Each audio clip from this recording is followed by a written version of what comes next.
acompañarnos esta noche. Para mí, digamos que da un valor muy grande que alguien separe un horario personal para aprender y para conocer de algo nuevo como es este tema de Windows Azure. No es fácil, digamos, separar este espacio y les agradezco que nos acompañen y la verdad valoro muchísimo que estén acá esta noche. Como les comentaron, hoy vamos a hablar del tema en general de Cloud Computing. Vamos a hablar obviamente específicamente del tema de Windows Azure, pero en la primera parte vamos a centrarnos en los conceptos fundamentales de todo lo que es Cloud Computing para que entendamos un poco qué es lo que está ofreciendo esta plataforma y cuáles son los beneficios que tiene. Para esto, digamos que lo que vamos a hacer en primera instancia es hablar un poco acerca de dónde sale Cloud Computing, cuáles son las tendencias que hay actualmente en el tema de Cloud Computing, qué beneficios nos brinda a nivel de las organizaciones en las que nosotros participamos y obviamente hacia dónde se está orientando la oferta de servicios de los diferentes fabricantes. Posteriormente vamos a ver un poco ya de detalle técnico acerca de lo que está en Windows Azure como plataforma. Vamos a hablar de tres grandes elementos, algo que es Windows Azure como tal, algo que se llama SQL Azure y algo que se llama App Fabric. Microsoft tiene muchos otros productos relacionados con el tema de Cloud Computing, pero en esta sesión en particular nos vamos a orientar a esos tres elementos dentro de esta plataforma. Entonces, vamos a hablar primero que todo del tema de tercerización. Ustedes dirán, pero bueno, me equivoqué de Charlie, ¿vamos a hablar de ganado o vamos a hablar de TI?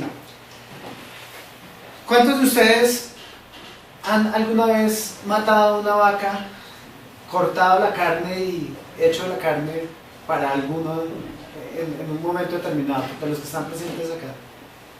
Ninguno, ¿cierto? Normalmente digamos que a medida que la civilización ha ido avanzando, algo que se ha ido fomentando muchísimo, y precisamente por eso son los diferentes modelos de mercado, es empezar a abstraernos de una cantidad de elementos o de servicios que nosotros, aunque podríamos hacer bajo nuestra cuenta propia, pues son muy difíciles de hacerlo y realmente se vuelve mucho más costoso hacerlo por nuestra cuenta. Si nosotros hoy en día queremos carne, pues en el peor de los casos, pues lo que yo voy es a una carnicería, a un supermercado, lo que quiera, consigo la carne que quiero, en la presentación que quiero y la preparo. Puede que en un modelo un poco más avanzado, lo que yo hago es ir sencillamente a un restaurante y comerme la porción de carne que yo quiera. ¿De qué depende la selección? Pues básicamente de la necesidad en particular que yo tengo y sobre todo de lo que la oferta de mercado me ofrezca para poder seleccionar la mejor opción que satisfaga mis necesidades. Obviamente, si nosotros vamos a hablar de algo como TI, en el tema de TI también se han dado una serie de modelos orientados a todo el tema de tercerización. ¿Y por qué se habla actualmente muy fuerte del tema de tercerización? Ya no solo de algunos aspectos particulares dentro del tema de TI, sino ya de tercerización de casi todo el concepto de TI dentro de las organizaciones que no están orientadas a este negocio en particular.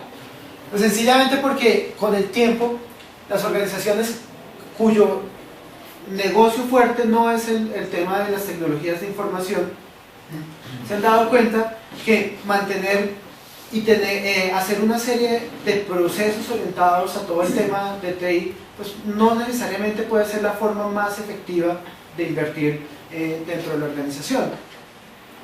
Precisamente, por ejemplo, si nosotros hablamos de implementar cualquier solución de software, hablen ustedes de un CRM, un ERP, de pronto una aplicación propia del negocio que cumple un flujo particular del negocio, de pronto incluso el mismo portal de atención al cliente, cualquier tipo de solución completa como tal de infraestructura, pues va a requerir una serie de inversiones y obviamente toda la planeación y la definición de ese tipo de proyectos.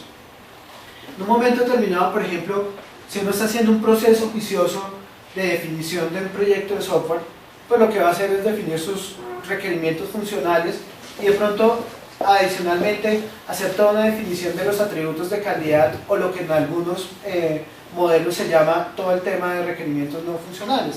Por ejemplo, el tema de escalabilidad, el tema de confiabilidad, le va a asignar valores y los va a asociar con el tema funcional que yo tengo dentro de mis aplicaciones.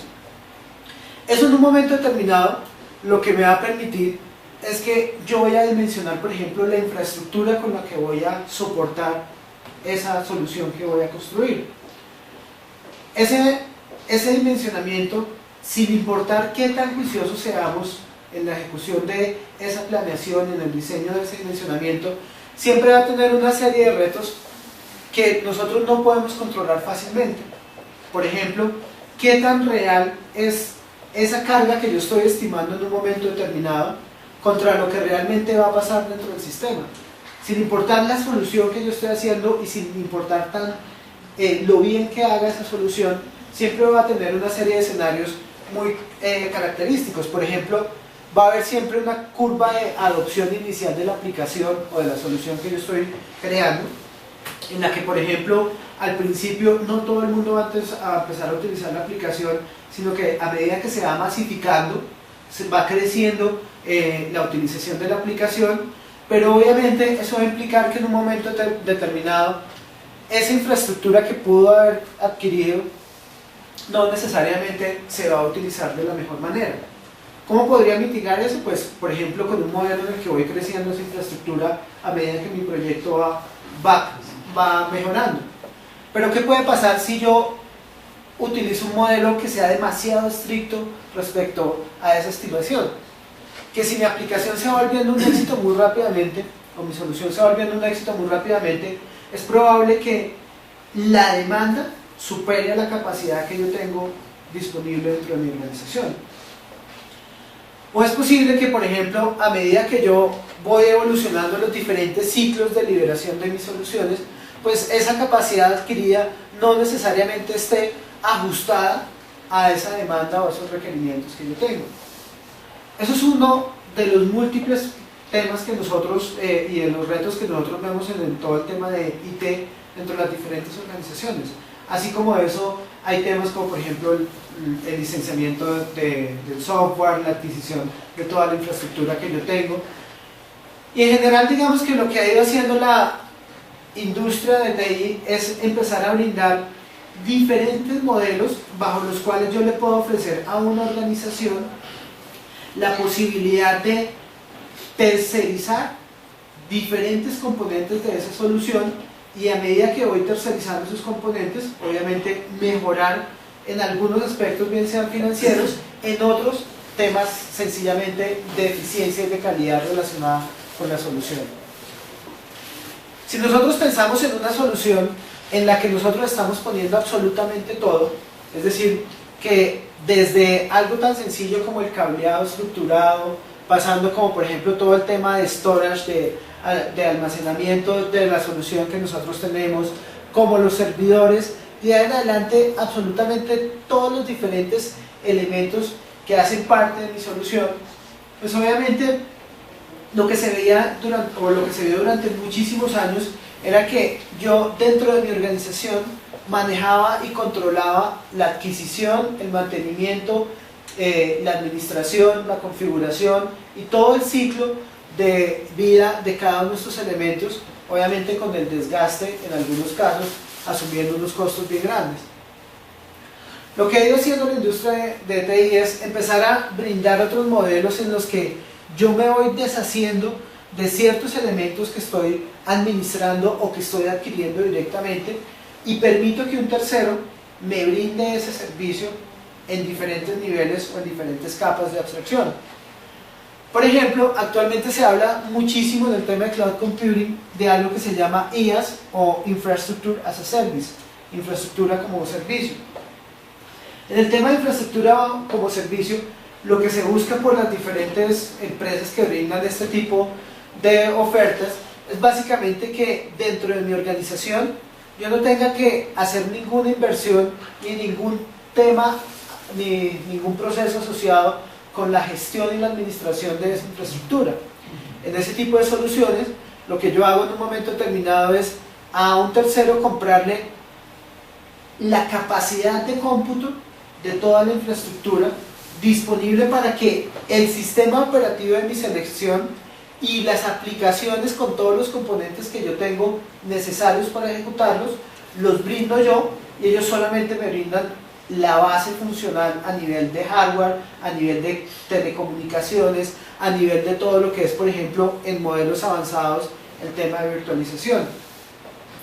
Ustedes van a ver empresas que se han destacado y que se enfocan muchísimo en el tema de IaaS, por ejemplo, Terremark, que es una de las empresas que la oferta está principalmente orientada a lo que se llama Infrastructure as a Service.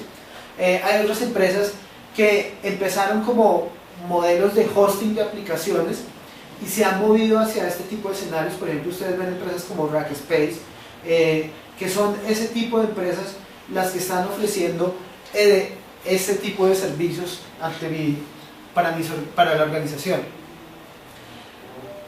¿Cuál es el beneficio acá? Que, por ejemplo, yo en este tipo de modelos no tengo que tener un modelo financiero, por ejemplo, para adquirir mi hardware y manejar todo el tema de depreciación. Es decir, si la plataforma, los servidores y todo se van envejeciendo, para mí eso es transparente. Yo mensualmente lo que voy pagando es un arriendo sobre esa infraestructura y el proveedor verá cómo maneja cada uno de esos elementos. Lo que es más importante, dentro de este tipo de modelos, el tema de optimización de los recursos se vuelve muy eficiente, sobre todo, por ejemplo, en todo lo que tiene que ver con el montaje de la infraestructura física, nada más, por ejemplo, la separación del espacio físico de donde voy a colocar mis servidores, adaptar en una empresa un espacio físico para montar un servidor tiene un costo muy alto si lo quiero hacer de una manera realmente eficiente.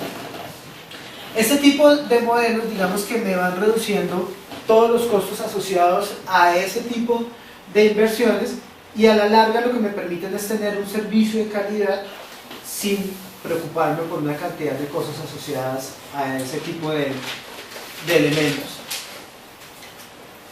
Pero la industria, digamos que ha ido avanzando y ha presentado otros modelos adicionales donde voy creciendo en la abstracción, es decir, me voy olvidando cada vez de las capas a medida que voy subiendo dentro de los diferentes modelos. Y por ejemplo, después de Infrastructure as a Service se empezó a hablar muchísimo del concepto de Platform as a Service, donde en lugar de hablar de unos fierros de una infraestructura que me dan la posibilidad de ejecutar mis aplicaciones y donde yo monto mi sistema operativo, ya tengo toda la infraestructura para que mis aplicaciones se ejecuten, obviamente atadas a un modelo, a un contexto de ejecución muy específico, que generalmente son lo que brindan los runtimes. Cuando uno habla de runtimes, habla por ejemplo de plataformas como Microsoft.NET o como Java, que son, digamos, los dos runtimes más conocidos actualmente en las aplicaciones empresariales. Y lo que se busca en Platform as a Service es básicamente que yo pueda desarrollar y tener el control de mis aplicaciones, pero toda la plataforma y el control sobre esa plataforma, el mantenimiento de los fierros, el mantenimiento de todo lo que es el sistema operativo, la actualización, por ejemplo, de los componentes que están por encima del sistema operativo, como por ejemplo bases de datos, servidores de componentes, ya no me encargo de hacerlos yo como lo tendría que hacer en Infrastructure as a Service o como el software en la organización, sino que yo sencillamente le digo a la organización que me está brindando este servicio: miren, esta es mi aplicación, es compatible con la infraestructura que ustedes tienen, pónganla a ejecutar dentro de ese contexto y permítame adoptar cada uno de los elementos que están ahí. Obviamente en este tipo de modelos hay un nivel de acoplamiento, una dependencia mucho más grande en las capacidades que brinda la plataforma, porque yo tengo que saber muy bien programáticamente qué servicios puede utilizar mi aplicación de esa plataforma para poder montarme dentro de ella. Vamos a ver que Microsoft tiene servicios, la mayoría de lo que nosotros vamos a ver está categorizado como un Platform as a Service. Sin embargo, por ejemplo, empresas como Amazon y como Google tienen ofertas también basadas en el concepto de Platform as a Service. Principalmente Google está muy enfocado a este tema de Platform as a Service. Y finalmente, se han venido dando tendencias en las que a ciertas organizaciones lo que les interesa es ni siquiera tener nada que ver con los procesos de desarrollo, sino sencillamente poder adquirir ya la funcionalidad o la capacidad que me da una aplicación bajo un modelo de servicio, es decir, bajo un modelo de arrendamiento en el cual generalmente yo pago pensando en el número de usuarios que van a utilizar esa funcionalidad. Por ejemplo, las aplicaciones de CRM y ERP son aplicaciones que actualmente se consumen o se adquieren muchísimo a través de este tipo de modelos de tercerización. Ustedes ven empresas como por ejemplo Salesforce o como Zoho, no Zoho la revista, sino Zoho el CRM. Ellos brindan su software basado en este tipo de conceptos.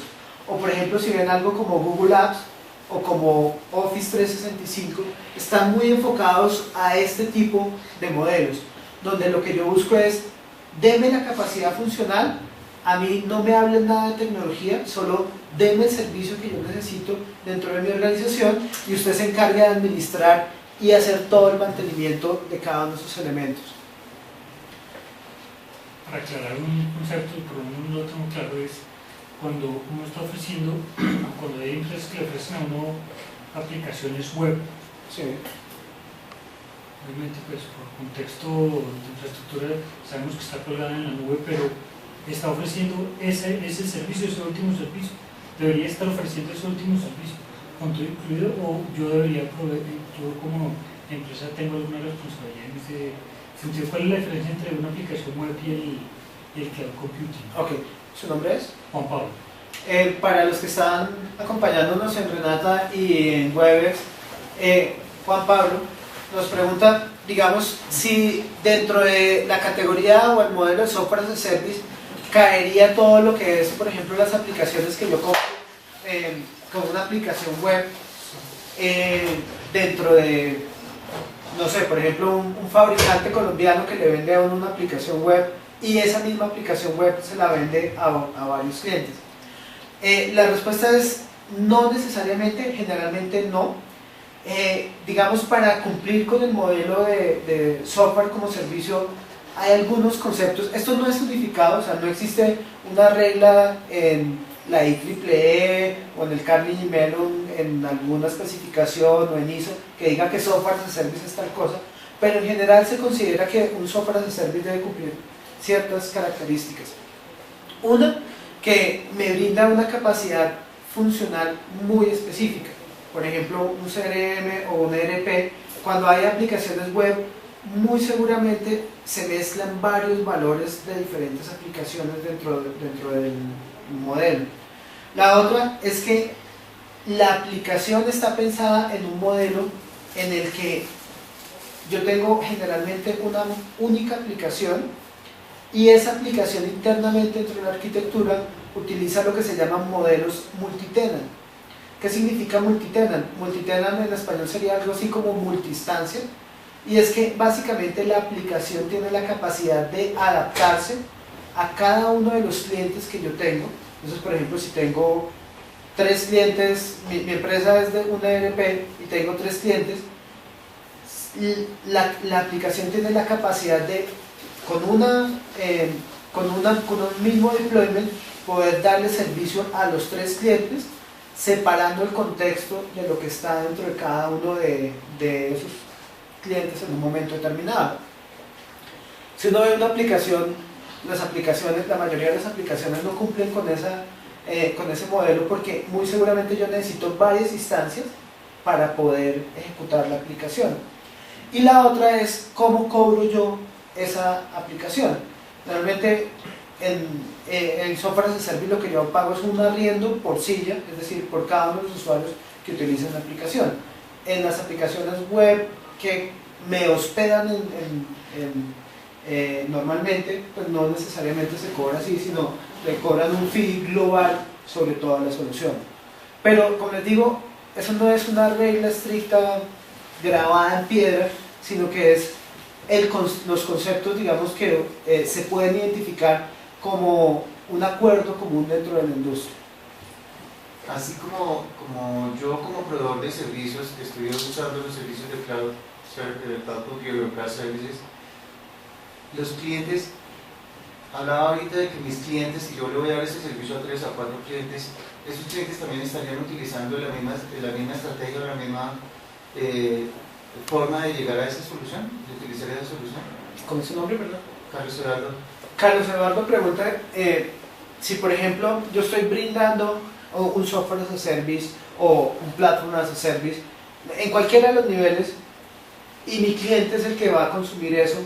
Por ejemplo, si yo estoy haciendo el desarrollo de una aplicación y lo que quiero es ofrecerlo como un software as a service, si ese modelo, digamos, cae dentro de esta categorización y ellos pueden utilizarlo bajo esos mismos principios. ¿De acuerdo, Carlos? ¿Sí? ¿Le entendí bien su pregunta? Sí, muy seguramente, por ejemplo, imaginemos que nosotros queremos ofrecer el servicio de registro en la entrada de los edificios, por ejemplo. Quiero brindar un software as a service que me permita brindar ese tema de registro. Yo quiero que la cédula y el portátil, esos dos elementos siempre se registren a través de un software y yo como empresa, por ejemplo, como administrador del edificio, compro ese software como un servicio en lugar de comprarlo e instalarlo totalmente acá en mi organización. Ahí van a haber dos cosas. Yo como desarrollador de esa aplicación puedo utilizar cualquiera de estos otros esquemas para poder aprovechar ese modelo. Entonces, por ejemplo, ese software lo podría montar en una infraestructura de Platform as a Service, es decir, aprovecho el modelo de Cloud Computing. Pero para que yo pueda aprovechar o vender mi software as a Service, voy a utilizar una serie de patrones de arquitectura de software para que, por ejemplo, mi aplicación funcione de esa manera, que sencillamente se adapte a cada uno de los clientes. ¿Responde eso a su pregunta? Sí, y lo que hablaba ahorita, yo voy a pagar por ese servicio, ¿cierto? Sí. Pero entonces estas personas, es decir, puede ser por una silla, por 2, por 5, por 10, puede ser por 15 o puede ser una empresa mucho más grande, no sé, Sí. 40, 100 empleados de la empresa a la que le estoy prestando el servicio. Ahí es decir, ustedes los que estarían prestando el servicio me estarían cobrando a mí y yo simplemente lo que hago es derivar ese costo sobre los 100, sobre las 100 personas de mi cliente o ¿cómo se realiza? Ahora, Carlos pregunta, digamos, ¿cómo sería el modelo de costo? Por ejemplo, si yo estuviera construyendo un software as a service y mis clientes están comprando 5, 10, 15, 20 sillas, ¿cómo podría ser o cómo es el modelo de transferencia de ese modelo de costos entre cada uno de los actores? En realidad eso depende mucho del fabricante y de la arquitectura de su aplicación. En el caso de lo que nosotros vamos a ver en Microsoft, eso lo define en su totalidad usted. ¿Eso qué quiere decir? Que acá nosotros o acá Microsoft le puede cobrar de alguna manera y usted acá puede cobrar de una manera totalmente diferente. No hay una relación uno a uno entre esos dos modelos. Usted define cómo construye su software y cómo lo vende o cómo lo arrenda en un momento determinado. Yo lo digo es porque me pueden estar cobrando, no sé, $1 y yo le puedo cobrar $1 por cada silla a mi cliente, entonces serían 100 pesos versus $1 que estoy pagando. Eso en el caso de Windows, Azure depende exclusivamente de usted. En el caso de otras plataformas sí hay algunos modelos que lo restringen acerca de si usted va a ofrecer un servicio, cómo tiene que comercializar ese servicio. Pero en la mayoría de los casos no sucede eso.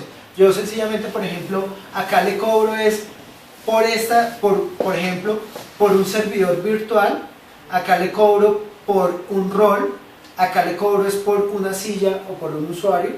En algunos casos, por ejemplo, acá le cobro es por ejemplo por el megabyte de almacenamiento, acá le cobro por el minuto, por el segundo, por el día de procesador.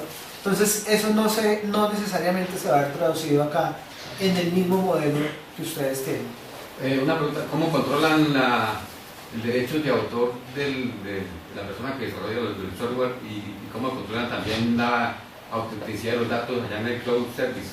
O sea, entre cloud service, la empresa que ofrece el cloud service y el desarrollador. O sea, ¿qué responsabilidad tienen el cloud service hacia el que desarrolla el software, que los datos no se van a cambiar allá en el cloud service? Sí, esa es una buena pregunta. ¿Cómo es su nombre? Jairo Castro.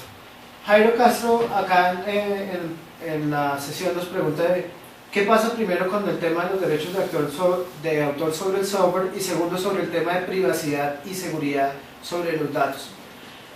Eso depende muchísimo del fabricante, pero en general todos tienen políticas que son comunes a la industria.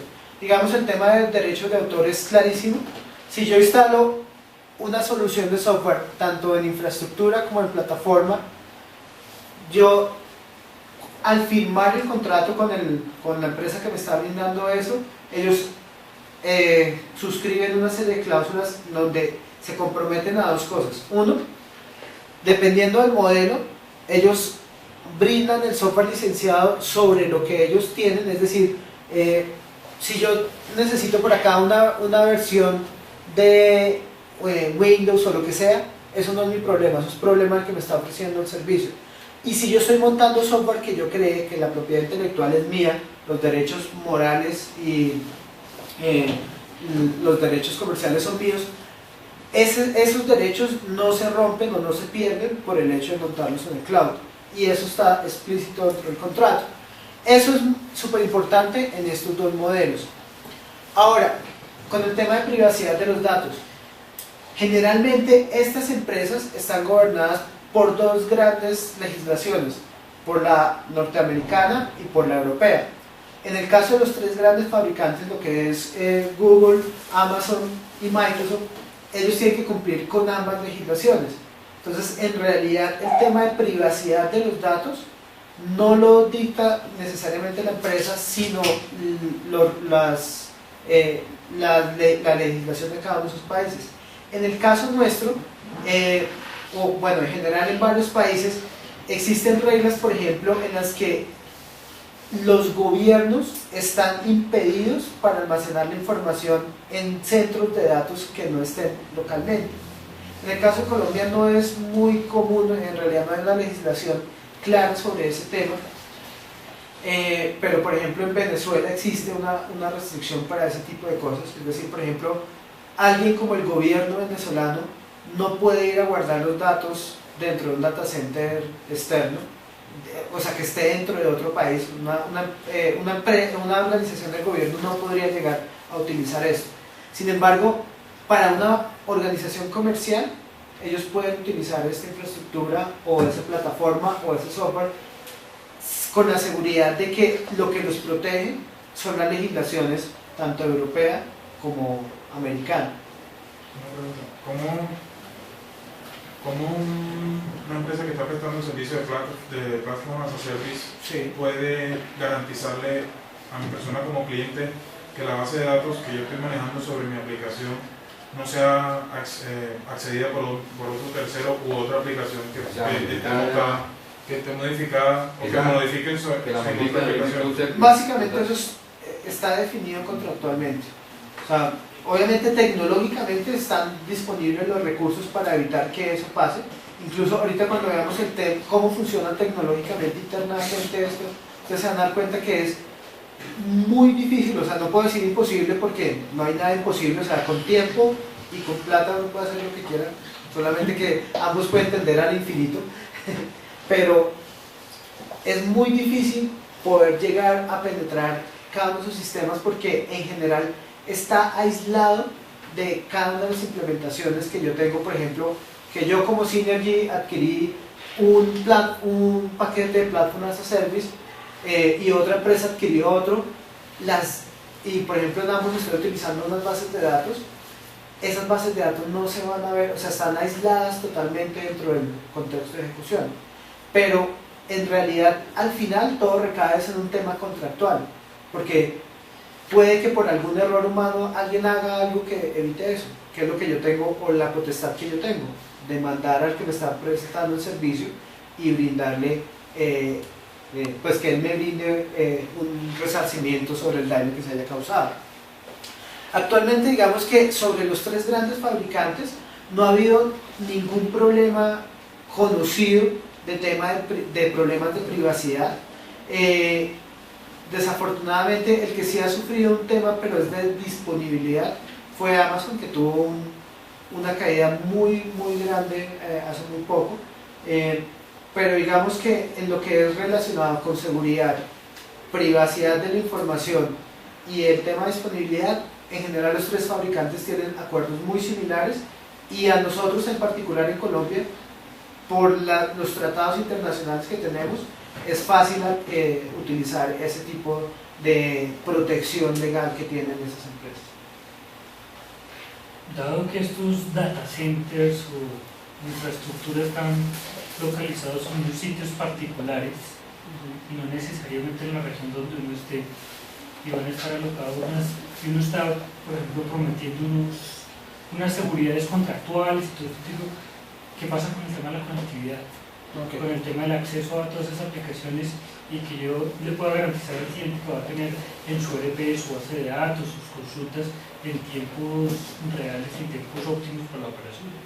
Esa es una muy buena pregunta. ¿Qué pasa, por ejemplo, con los acuerdos relacionados con temas de disponibilidad?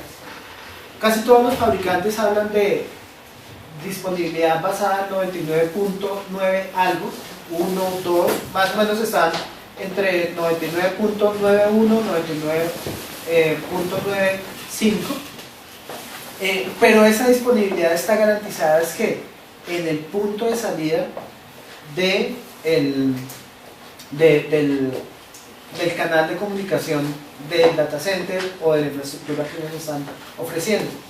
Obviamente vamos a ver, por ejemplo, en el tema particular de Microsoft, yo puedo utilizar una capacidad que tiene esos data centers, y es que mis aplicaciones pueden estar distribuidas globalmente para que un daño particular de una área de conexión, por ejemplo, Microsoft tiene actualmente 24 data centers, bueno, en realidad ya debe tener 27 data centers a nivel global.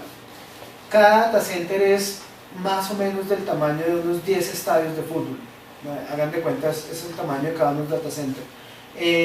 Y están distribuidos en lo que se llaman regiones. ¿Qué quiere decir eso? Por ejemplo, en el caso de Microsoft hay algo que se llama America Central, que es la región central de Estados Unidos, y en realidad por cada región hay 2 data centers.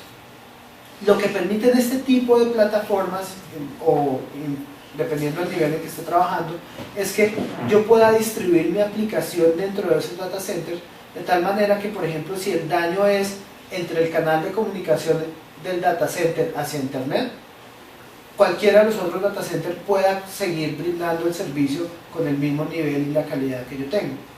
¿Qué pasa desafortunadamente, por ejemplo, en países como los latinoamericanos? Nosotros llegamos a cualquiera de los 24 data centers de Microsoft, o a los data centers que tiene Amazon, o a los que tiene Google, exactamente de la misma manera, pasando por los anillos de fibra óptica que van por el Pacífico y por el Caribe. Si yo estoy lo suficientemente de malas como para que el proveedor mío de internet esté sobre alguno de los anillos que se cae y no tiene un soporte, que en realidad ninguno de los fabricantes de los proveedores de internet ahorita no tiene ese escenario, bueno, en general ninguno lo tiene, es muy poco probable, digamos, que se afecte más de un anillo al mismo tiempo de los de fibra óptica. Entonces digamos que el tema es poco probable, se puede dar, y lo que garantiza el fabricante es solamente sobre el punto de salida de internet del data center de ellos. Entonces, ¿qué tendría que tener uno en cuenta? Que el proveedor de internet con el que uno está saliendo hacia allá tenga la posibilidad de tener un respaldo. Casi todos lo hacen ahorita, o sea, un Telmex, un ETV, un Telefónica, un Global, todos ellos salen por al menos 2 anillos, un anillo de respaldo, y es muy poco probable. Pero ha pasado, el año antepasado casi toda Colombia estuvo sin internet y pues no se pudo hacer nada.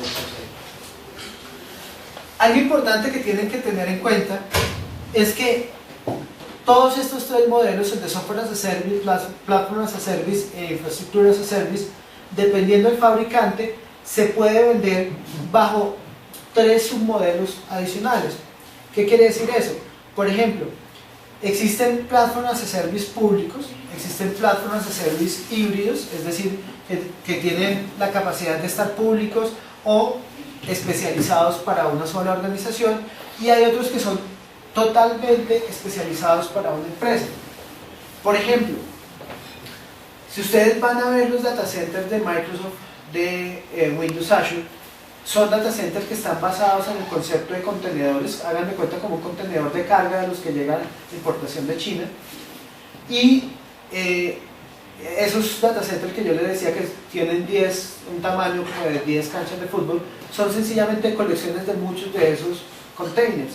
Dentro de esos containers hay una cantidad de servidores con toda la infraestructura que nosotros vamos a ver. Por ejemplo, en el caso de Windows Azure, si mi empresa fuera lo suficientemente grande, yo podría decirle a Microsoft: oiga, a mí me interesa un contenedor de esos solamente para mi organización, y en ese caso yo tendría un platform as a service privado, especializado solamente dentro de mi organización. En Colombia ya se están haciendo gestiones para ese tipo de escenarios. Hay ciertos operadores de telecomunicaciones que les interesa tener, por ejemplo, sus data centers de Windows Azure especializados únicamente para sus clientes. Y pues obviamente lo que les da eso es la posibilidad de tener un control más fino sobre lo que está pasando ahí, obviamente perdiendo, por ejemplo, los beneficios de tener una plataforma pública, donde obviamente, como ya tengo muchísimos más servidores, y estoy hablando de muchísimos más servidores, pues la economía y el costo de ese tipo de implementaciones va a ser mucho más alto. En general, quiero que entiendan lo siguiente: a medida que yo voy creciendo dentro de estos modelos, pues va aumentando el nivel de abstracción, lo que quiere decir que yo voy a tener una menor flexibilidad entre más abajo esté dentro de este modelo. Obviamente aquí puedo tener una muy alta flexibilidad respecto a lo que puedo hacer, pero obviamente también dependiendo del modelo que escoja y el nivel de abstracción o de privacidad que escoja, voy a tener una combinación de beneficios diferentes dependiendo del fabricante. O sea, no necesariamente porque uno hable de platform as a service significa que todos los fabricantes le van a ofrecer el mismo valor, el mismo nivel de abstracción, el mismo nivel de flexibilidad, el mismo nivel de gobernabilidad. Eso cambia muchísimo dependiendo del modelo de privacidad y del modelo de cloud que esté utilizando dentro de mi solución. Al final, digamos que sin importar el fabricante de cloud computing sobre el que ustedes estén montando, y tengan en cuenta que la elección del fabricante o del proveedor que les va a brindar cada uno de los elementos no depende necesariamente solamente de lo que ellos ofrecen, sino también depende mucho de lo que yo esté construyendo dentro de mis aplicaciones. Lo que va a pasar en un momento determinado es que mis aplicaciones se van a adaptar de una manera mucho más fácil a lo que está pasando, por ejemplo, en elementos como los que veíamos al principio, el tema, por ejemplo, de variabilidad en la carga. O sea, al final, lo que yo debería lograr arrendando o comprando cada uno de esos elementos, bien sea la infraestructura, la plataforma o el software como tal, es que mi modelo financiero y mi modelo tecnológico de adaptabilidad a las necesidades del negocio sea mucho más eficiente de lo que uno tiene teniendo todas las cosas localmente. En el caso de Windows Azure, si nosotros vamos a ver ya la plataforma internamente, Windows Azure está compuesto de tres grandes elementos. Primero, la plataforma como tal, que básicamente es un sistema operativo especializado en este tema de Platform as a Service. O sea, no piensen ustedes en un Windows Server 2008 o en un Windows 7, piensen en un sistema operativo diseñado específicamente para que pueda correr sus aplicaciones, pero pensando en cada uno de los diferentes roles que tiene su aplicación y los componentes de su aplicación dentro de la solución del negocio que están creando. Esa plataforma básicamente lo que les permite a ustedes es adquirir capacidad de cómputo o de almacenamiento. ¿Qué quiere decir eso? Que dentro de la plataforma hay diferentes servicios con los que yo puedo poner un componente a funcionar dentro de esa aplicación, dentro de esa plataforma, y la plataforma lo que me brinda es el número o la capacidad que yo le haya pedido a ella de cómputo, por ejemplo ciclos de procesador, o la capacidad de almacenamiento, por ejemplo megabytes o transacciones dependiendo de lo que esté comprando. Está todo lo que se llama SQL Azure, que básicamente es un sistema de persistencia basado en un modelo relacional, es decir, una base de datos relacional, pero pensado también en el modelo de cloud computing. Piensen que uno de los objetivos grandes del tema de cloud computing es el tema de alta disponibilidad. Lograr alta disponibilidad dentro de una organización es muy costoso. Generalmente yo empiezo a hablar de, por ejemplo, el tema de redundancia. El primer mecanismo para empezar a tener alta disponibilidad es volverme redundante.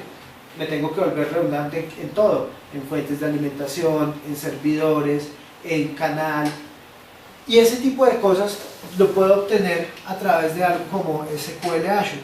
¿Qué es lo que hace SQL Azure? Básicamente lo que hace internamente es asegurarme, por ejemplo, que cuando yo monto una base de datos dentro de este servidor, la infraestructura automáticamente me crea 3 instancias con las copias de esa base de datos, de tal manera que si una de esas instancias falla, automáticamente las otras instancias cubren esa capacidad y yo puedo tener la posibilidad de reponerme ante cualquier fallo potencial del hardware que se presente.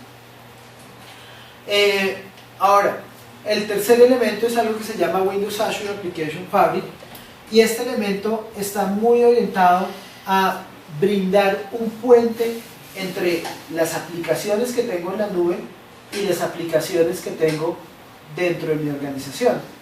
Entonces piensen en lo siguiente: no necesariamente todas las aplicaciones tienen que estar en su totalidad en la nube. Yo puedo tener aplicaciones que tengan un componente o una serie de elementos en la nube, pero que se comuniquen con otros componentes o otros elementos dentro de mi organización.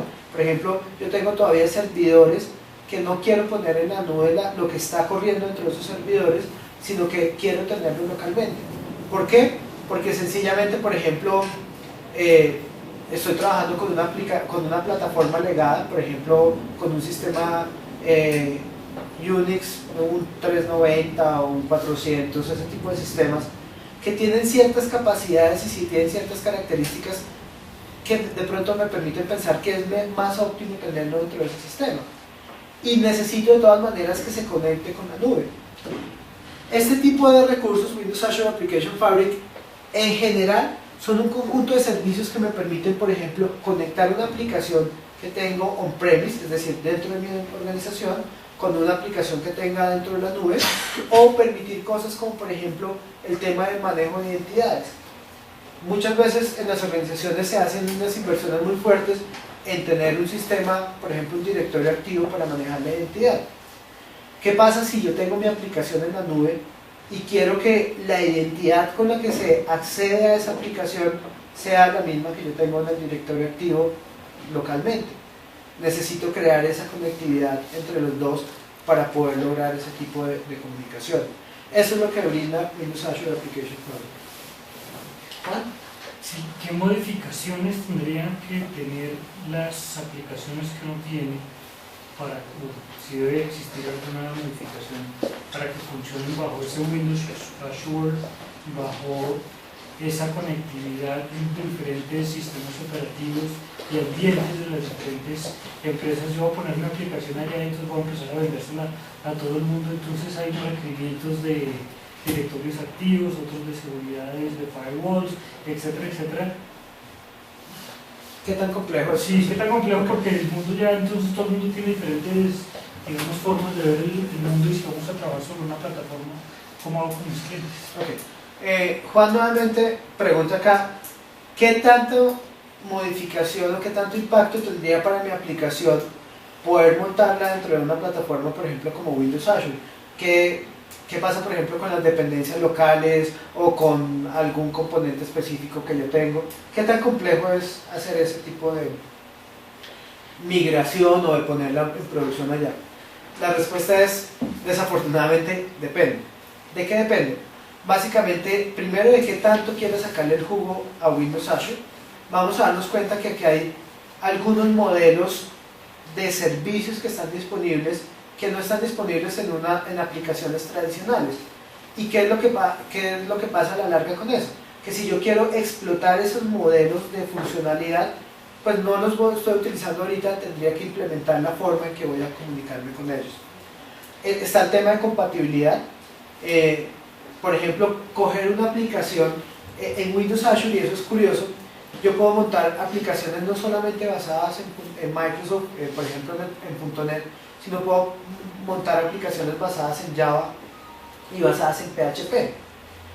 En ese tipo de escenarios puede ser tan transparente como sencillamente poner mi aplicación y ponerla a ejecutar dentro del cloud.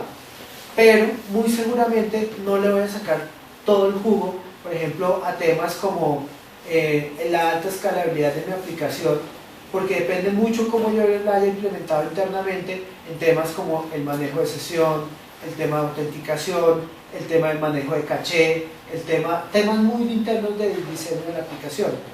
Todos esos elementos van a modificar el valor o el esfuerzo que tengo que hacer para poder poner mi aplicación dentro de la nube.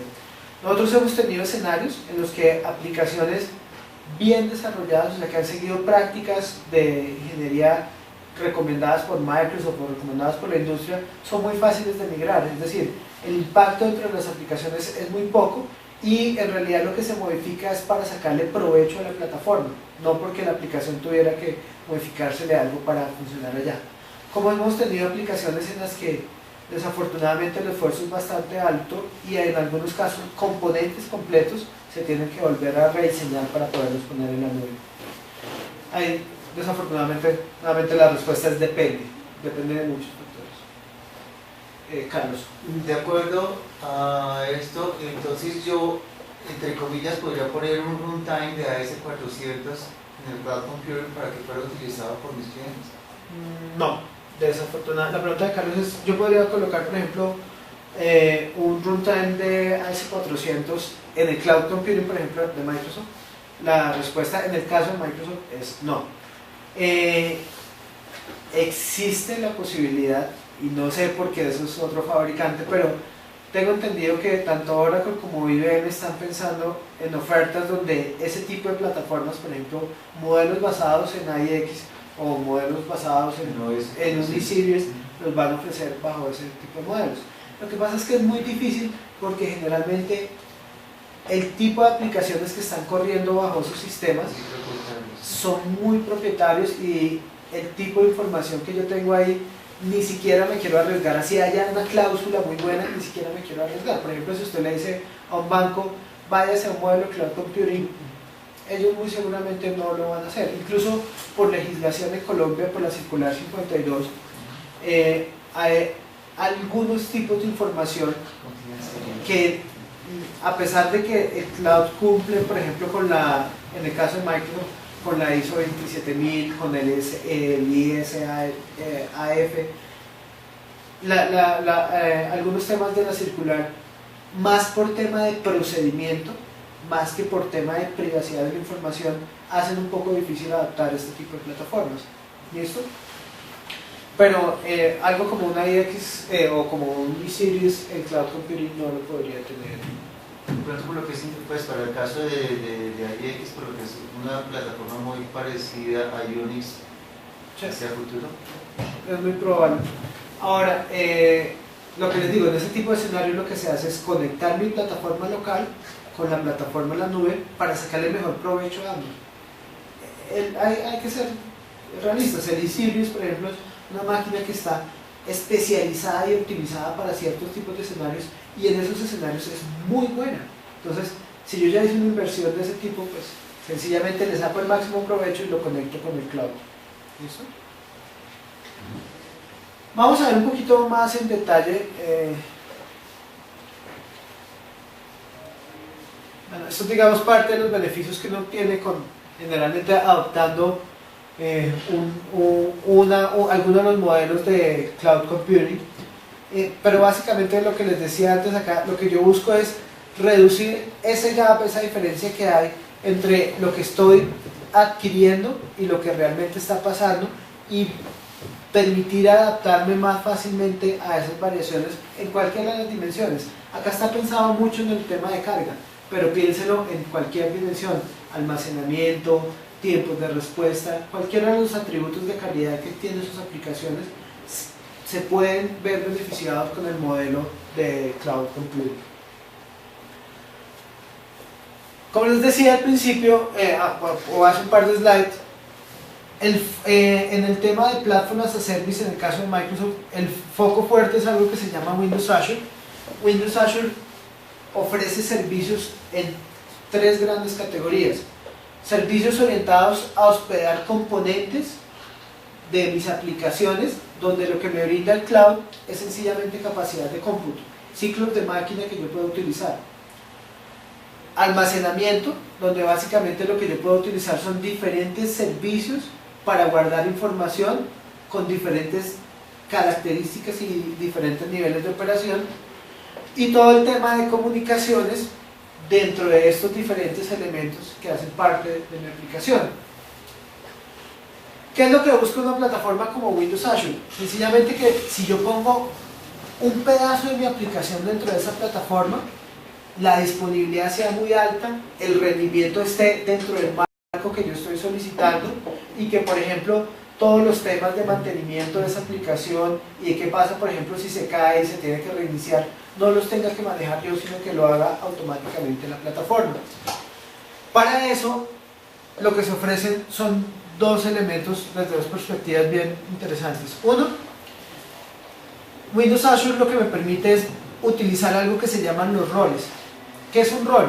Es sencillamente una capacidad de cómputo dependiendo de una capacidad funcional o del papel que juega un componente dentro de mi aplicación. Entonces, generalmente, por ejemplo, cuando nosotros hablamos de aplicaciones, hablamos de modelos de arquitectura, y algo que se volvió muy común en alguna época era, por ejemplo, las aplicaciones cliente-servidor. Tengo una capa de presentación y tengo una capa de persistencia. Hay otros que tienen, por ejemplo, una capa de presentación, una capa de lógica de negocios y otra de persistencia. Piensen en realidad en cada una de esas capas, en el rol que está jugando dentro de la solución de negocio.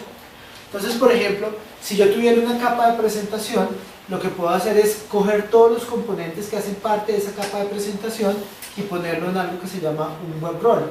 Entonces, cojo esos componentes y se ejecutan dentro del contexto de ese web role. Tengo algo que se llama un worker role, que está muy asociado al tema de ese tipo de componentes que están haciendo el manejo de lógica de negocio o manejo de operaciones en background. Entonces, por ejemplo, si yo tengo una arquitectura orientada a servicios, un buen huésped para poner mi servicio va a ser este worker role. Cojo mi servicio y los componentes que hacen parte de ese servicio y lo puedo poner en el web role, en el worker role. En algunos casos, por ejemplo, este worker role se utiliza muchísimo para poner en el cloud aplicaciones legadas, aplicaciones que no necesariamente están creadas, por ejemplo, para trabajar con todo el modelo .NET, sino con otro tipo de plataforma de desarrollo. Yo puedo utilizar ese worker role para hospedar lógica que no necesariamente está hecho dentro de esa plataforma .NET. En el caso del web role, por ejemplo, yo puedo hospedar también aplicaciones que no están creadas en ASP.NET, que es la plataforma para crear la parte web dentro de mi capa web dentro de mi plataforma .NET, sino puedo utilizar, por ejemplo, algo como PHP, es decir, que su aplicación, la capa de presentación, está basada en PHP. Dentro de este web role yo puedo hospedar ese tipo de aplicaciones. Hay otros tipos de roles. Existe algo que se llama el Fast CGI. Este está orientado para, por ejemplo, hospedar aplicaciones basadas en CGI. Por ejemplo, cuando yo hablo de la parte de PHP, en realidad hago una combinación de estos dos roles para poder tener la totalidad de la funcionalidad disponible. Pero digamos que si yo tuviera algo de CGI, pues lo puedo poner dentro de este tipo de rol para hospedar esa lógica. Hagan de cuenta que esto es como el proceso donde va a correr su lógica, solamente que ya no habla uno de procesos, sino habla de un rol. Internamente dentro del rol habrá muchos procesos, pero en lugar de abrir, por ejemplo, una aplicación Windows donde está toda su lógica de presentación, pues yo voy a poner un web role donde va a estar esa lógica. Ahora, para algunos escenarios, no son muchos, pero para algunos escenarios, Microsoft ofrece algo que se llama el VM Role o el Virtual Machine Role. ¿Qué me permite hacer eso? Escenarios en los que yo no puedo partir mi aplicación y poner la lógica dentro de estos diferentes roles, sino que por ejemplo está en un proceso intermedio de migración, colocar toda una máquina virtual que represente las mismas máquinas que yo tenía localmente y ponerla a funcionar mi aplicación allá. En ese caso ya no se habla de un Platform as a Service puro, sino esto es más una infraestructura as a service, porque lo que yo estoy ofreciendo es el hospedaje a partir del sistema operativo. O sea, la capa con la que yo tengo que interactuar es el sistema operativo en el caso del VM Role. La capa con la que yo interactúo en esos otros tres roles es con la plataforma como tal, con los servicios que me brinda la plataforma. ¿Listo? Ahora, para que estos roles funcionen y para que, por ejemplo, si yo monto una aplicación acá y esa aplicación falla en un momento determinado y la plataforma me la pueda recuperar automáticamente de una manera rápida, Windows Azure tiene una infraestructura tanto a nivel de hardware como a nivel de software muy especializada. ¿Qué pasa dentro de Windows Azure? Básicamente, como les digo, los data centers son una gran colección de containers llenos de servidores. En cada uno de esos servidores hay primero hardware especializado, o sea, no es un Blade, por ejemplo, que uno va y le compra a un fabricante como Hewlett Packard, un Blade genérico, sino son Blades con un hardware o hardware especializado para la plataforma. Y el sistema operativo que está corriendo sobre esa plataforma no es un Windows tradicional, sino que es Windows Azure, que tiene una serie de elementos que se llaman primero un hypervisor, que es básicamente el software que controla todo el tema de virtualización dentro del ambiente que yo estoy corriendo, y tiene una serie de elementos que lo que me permiten es manejar cada uno de los diferentes roles que yo tengo, de tal manera que, por ejemplo, cuando yo le digo, mire, voy a distribuir esta aplicación, la plataforma automáticamente mira cuál es la mejor ubicación para poner esa funcionalidad que yo estoy poniendo, y dependiendo de la configuración, distribuirla, por ejemplo, entre diferentes nodos físicos o incluso entre diferentes data centers. Por ejemplo, yo le podría decir a Windows Azure, mire, yo quiero que mi aplicación solamente esté disponible en los data centers que hacen parte de Windows de Norteamérica en la costa oeste. ¿Por qué? Porque, por ejemplo, todos mis clientes van a estar centrados en esa área. Pero yo podría decirle, mire, a mí me interesa en realidad que esté en todos los data centers. ¿Por qué? Porque tengo clientes a nivel global. Y la infraestructura básicamente se encarga de hacer esa distribución de acuerdo a la configuración que yo vaya haciendo dentro de mi plataforma de administración. Para eso se utilizan algo que se llama los Fabric Controller. ¿Qué es un Fabric Controller? Es un agente que se encarga de saber que, por ejemplo, Carlos tiene una aplicación que maneja un web role, una aplicación web, y necesita tener 3 instancias siempre de esa aplicación con un tamaño de cómputo pequeño, que significa que, por ejemplo, va a tener un solo procesador de 1.5 GHz asociados a esa aplicación, pero que, por ejemplo, Juan necesita 8 instancias, y cada una de esas instancias grandes, por ejemplo, con 8 procesadores virtuales asociados a esa aplicación con una velocidad mucho más alta, porque es lo que él está pensando que va a necesitar en un momento determinado. Ahora, El tema de crecimiento dentro de esta infraestructura lo dictan ustedes. ¿Qué quiere decir eso? ¿Qué tantas instancias de mi rol específico existen en un momento determinado? Lo definen ustedes, bien sea administrativamente, es decir, a través de una interfaz web que ahorita les voy a mostrar, o programáticamente. ¿Qué quiere decir eso? Que su aplicación podría volverse inteligente y decir, miren, por ejemplo, estamos atendiendo 5 usuarios. Para atender 5 usuarios necesito solo una instancia de cómputo muy pequeña. Entonces, solamente instancie un rol de una máquina pequeña. Pero que empezó a crecer la demanda sobre la aplicación. En tiempo real decirle a la infraestructura, necesito que me cree más capacidad de cómputo porque tengo más usuarios dentro de mi aplicación. Ese tipo de cosas lo podrían llegar a hacer con toda esta infraestructura. Obviamente volverse dinámico requiere un poco de programación, pero es programación muy sencilla y es básicamente definir las reglas bajo las cuales ustedes van a crecer dentro de sus aplicaciones. A nivel del tema de almacenamiento,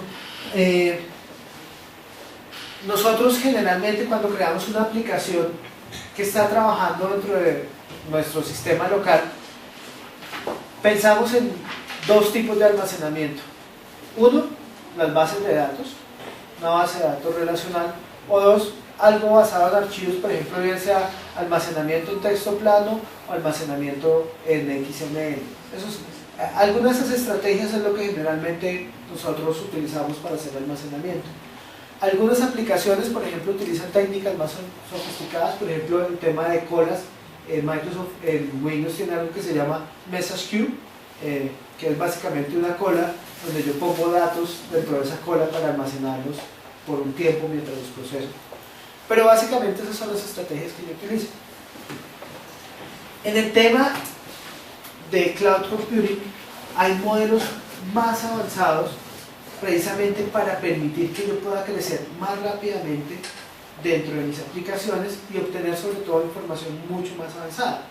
Por ejemplo, si ustedes van a ver cómo implementa un Facebook, un Google o un Twitter, la persistencia de los datos que están manejando en ellos no manejan bases de datos relacionales. Usted no va a ir a un Google y va a encontrar una base de datos dentro de sus sistemas, o va a ir a un Facebook y va a encontrar la base de datos con la tabla de amigos. Eso no es lo que está disponible dentro de ese tipo de arquitecturas. Básicamente lo que hacen ellos es utilizar alguna de estas tecnologías o una aproximación similar a estas tecnologías que están disponibles en Windows Azure, donde yo utilizo tecnologías de Internet, por ejemplo HTTP, y algunos modelos de programación sobre HTTP, por ejemplo todo el tema de JSON, el tema de jQuery, el tema de REST, para interactuar con esos protocolos tan sencillos para sacarle mucho más el jugo. Por ejemplo, en Windows Azure existe algo que se llaman los tables o las tablas, que básicamente lo que me permiten es guardar información estructurada, pero a diferencia de una base de datos relacional, yo pienso en la entidad, por ejemplo, empresas, y tengo una tabla que representa esas empresas, pero no tengo forma de asociarla con otra tabla que sea, por ejemplo, facturas. ¿Listo? ¿Cuál es o qué características tiene esto? No estoy seguro si ustedes lo pueden ver fácilmente, pero la forma en que yo accedo a una tabla es a través de protocolos de Internet. Por ejemplo, si quiero acceder a esa tabla de clientes, lo que yo haría es, por ejemplo, acceder a http synergytpc.table.core.windows.net/clientes y a través de, por ejemplo, REST, poder hacer operaciones sobre esas tablas. Obviamente, sobre todo este modelo está todo el tema de permisos y todo el tema de privacidad, o sea, no es que yo vaya a entrar ahorita y http://synergy tal cosa y vaya a ver la información, no. Para poder ver esta dirección, obviamente se tiene que dar todo un proceso de autenticación y autorización sobre esos datos. Pero, ¿qué es lo importante de esto? Que yo estoy guardando información que puede crecer masivamente. Por ejemplo, en el tema de todo lo que son las tablas, yo puedo almacenar un volumen muy grande de datos a un costo muy bajo. Básicamente, por ejemplo, lo que se hace dentro de Windows Azure y en el tema de tables es permitir que yo tenga espacios de almacenamiento en teras, estamos hablando de 100.000 teras, dependiendo del modelo que yo esté adquiriendo, y en cada uno de esos modelos hablar de costos de alrededor de las decenas de dólares para tener ese almacenamiento de ese tamaño. Entonces, por ejemplo, tener algo como un blob.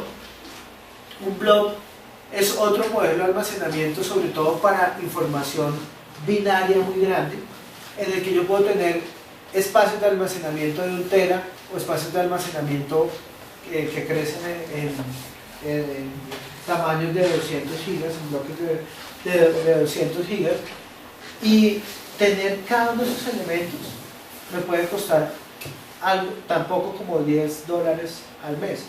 Imagínense cuánto cuesta tener un modelo en el que yo tenga alta disponibilidad, tenga alto rendimiento sobre esa información con un costo tan bajo.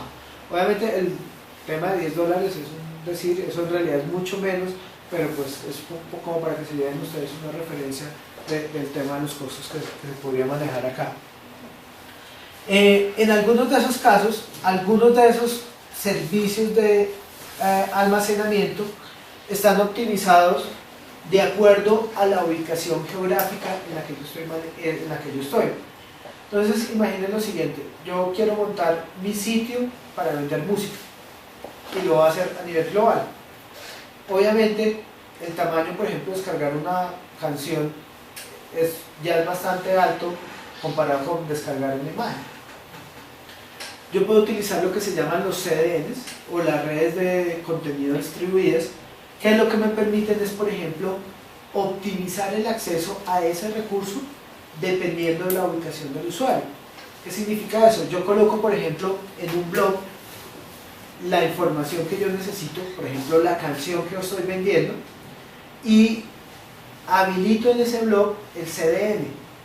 Al habilitar el CDN, lo que hace él es distribuir ese mismo dato dentro de los 27 data centers, y en esos 27 data centers, cuando alguien hace la consulta, él automáticamente le dice: ah, mire, usted está, por ejemplo, en Bogotá, el data center más cercano es el de Chicago, y le mando los datos desde el de Chicago. Ah, que usted está en Nueva Zelanda, en Wally, ah, listo, el data center más cercano es el de Japón, y le mando los datos desde ese data center. ¿Qué es lo que estoy ganando ahí? Reduciendo la latencia entre el cliente y el servicio. ¿Listo?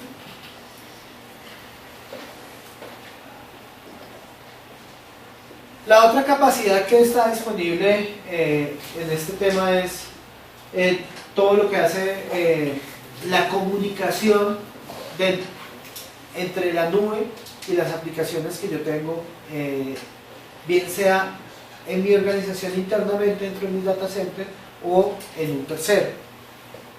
Hay básicamente 3 grandes elementos que brinda Windows Azure Application Fabric.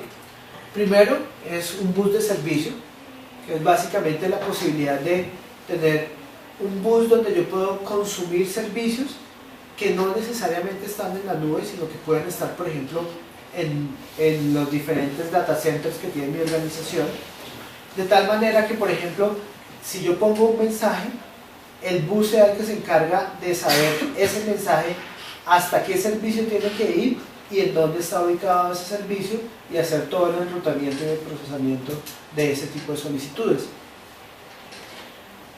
Está también todo el tema de control de acceso. Como les decía, el tema de identidad de las aplicaciones es algo muy complejo de cambiar en cualquier sistema. Entonces, por ejemplo, si yo desarrollé mi aplicación pensando en que la identidad con la que se va a acceder en esa aplicación es el mismo usuario con que yo inicio mi clave dentro de Windows, yo tengo que brindar la posibilidad de que ese mismo modelo de autenticación y autorización funcione en mi aplicación, a pesar de que eso se esté ejecutando dentro del cloud. estos servicios de control de acceso que brinda Windows Azure Application Fabric, lo que me permiten es que yo pueda conectar, por ejemplo, esos proveedores de identidad que yo tengo dentro de mis aplicaciones y hacer que funcionen en la aplicación en Internet. Piensen en lo siguiente. Por ejemplo, yo puedo tener una identidad basada en Live. ¿Quiénes de ustedes tienen Messenger o Hotmail o lo que sea? Todos, ¿cierto? ¿Qué tan bueno sería que esa misma identidad la pudiera utilizar la aplicación que tienen ustedes para hacer todos los procesos de autenticación y autorización? Access Control lo que me permite es utilizar una serie de proveedores de identidad, y esos proveedores de identidad lo que me permiten es hacer los procesos de autorización y autenticación sobre sus aplicaciones. ¿Cómo funciona? Básicamente yo utilizo diferentes proveedores de identidad, y con el proveedor de identidad lo que hago es decirle, mire, este es mi proveedor, estos son los proveedores en los que yo confío, y ese proveedor me interesa que me dé la información, por ejemplo, del nombre del usuario y si está o no autenticado en mi sistema. Sencillamente, el modelo de control de acceso lo que me permite es intercomunicar ese tipo de elementos. Es decir, que Windows, el Application Fabric, lo único que hace es conectarse con el proveedor de autenticidad para decir, sí, ese es mi usuario, está autorizado para usar la aplicación. Puede ser un proveedor de autenticidad mío, de mi empresa, o puede ser un X. Exactamente. Puede ser, acá se maneja el concepto de tokens y digamos de autenticación distribuida. ¿Qué significa eso? Que hay alguien que se encarga de validar las credenciales que alguien está dando. ¿Cómo es su nombre? Paulo Sergio. Por ejemplo, ¿Paulo o Pablo? Pablo dice, mire, yo soy Pablo y mi contraseña es Pablo Pérez. Y esos dos son claims, son dos aseveraciones que yo estoy haciendo. El sistema de autenticación lo que hace es coger esa identidad, validar esos claims y sencillamente expedir un token. ¿Ese token qué es lo que dice? Esa persona me dio ciertos datos, yo validé que esos datos eran ciertos, y acá le estoy ofreciendo un certificado con una temporalidad, es decir, con una vigencia de que eso es cierto. Puede ser en la autenticación, puede ser, por ejemplo, algo más avanzado como la tarjeta de crédito o el cupo de crédito. Bien sea con un proveedor que yo tengo dentro de mi organización, por ejemplo un directorio activo, o bien sea con algo más personalizado todavía, por ejemplo una base de datos de usuarios y contraseñas, pero que yo expongo de cierta manera que puede conectarse a este bus de control de acceso. El sistema dice, listo, usted como proveedor de identidad me está validando eso, me brinda un token, yo utilizo ese token dentro de mi aplicación para poder hacer todo el proceso de autenticación y autorización. ¿Listo? Así es como funciona esto. Hay otros servicios que tiene Windows Azure Application Fabric, por ejemplo todo el tema de caché, donde lo que me brinda básicamente es la posibilidad de tener temas como caché distribuido. ¿Para qué? Para reducir los tiempos de respuesta de las aplicaciones. Entonces yo puedo utilizar modelos pues con patrones de arquitectura más avanzados en los que, por ejemplo, hay servicios que se encargan de comunicarse con mis sistemas de persistencia o con los servicios de los cuales dependo, hacer las operaciones de consulta, mantenerlo en caché y permitir que cada uno de los nodos que tiene mi aplicación, cada una de las instancias que tiene mi aplicación, consuman esa funcionalidad y el rendimiento sea mucho más rápido.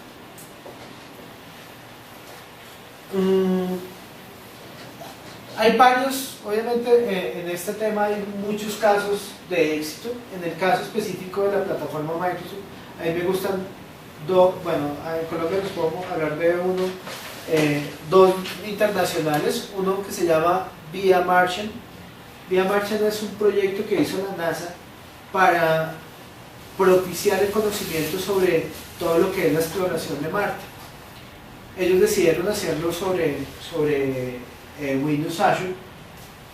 Lo particular de la ventaja que ellos obtuvieron de hacerlo con el tema de Windows Azure es precisamente que ellos no sabían qué tan exitosos iban a ser las campañas de difusión de esa aplicación. ¿Qué pasó? Ellos hicieron una apropiación de hardware pequeño, o sea, decidieron adquirir algo así como unos 8 instancias de Windows Azure, de los web roles y los worker roles, y en un momento determinado ellos tuvieron lo que se llama un big burst, un crecimiento explosivo. En un solo día tuvieron 297.000 usuarios. Lo que les permitió Windows Azure fue, en ese instante que va creciendo la demanda, crecer la infraestructura que está sirviendo la aplicación. Otro que, este me parece muy curioso, este lo pongo es por lo curioso, otra aplicación que utiliza el tema de cloud computing es el marketplace de iPad en eBay.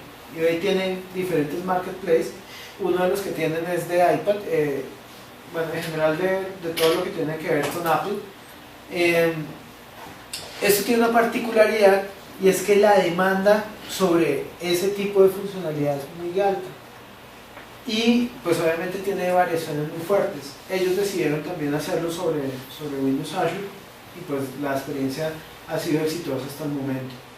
En Colombia, uno de los ejemplos de temas de casos de éxito de este tipo de plataformas sobre Windows Azure, de aplicaciones sobre Windows Azure, perdón, es el tema de los exámenes del ICFES. ¿Conocen el caso? ¿Van a hablar de eso? En mi época, cuando uno presentaba el ICFES, se tenía que esperar a que le llegara la tarjetica, las 4 tarjeticas, porque le llegan a uno 4 tarjeticas con los resultados.